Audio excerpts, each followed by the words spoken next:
team? Are you kind of looking for a weekend where things are going to mash? That's a good question. I think if you look over our next 10 game segment, I hope so, ending with the Ferris weekend at home. It obviously includes a Christmas break in that. I was kind of hoping that the 2 wins against Huntsville would be a coming together thing.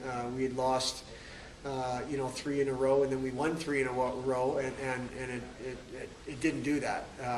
We went to Fairbanks and did pretty poor there. So, I really feel like it could, but I don't want to put so much into it that if we go there and lose 2, it's an absolute disaster.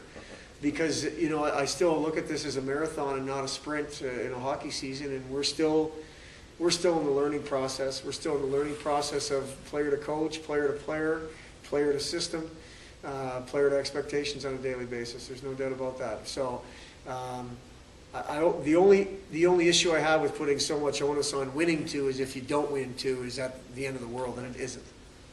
So, not to beat the reunion weekends to death, but you obviously have Seth from being at Miami together. No, Seth was at Denver, and we got to know the Denver staff. Like, I obviously knew George and knew Killer very well, and then Seth got the job there, and we became friends, and he and Jeff Blashill were best of friends, and then his one assistant, Brian Vines, was with us for a year. He is a player at Denver, and he was our volunteer for a year, so I know Brian pretty well.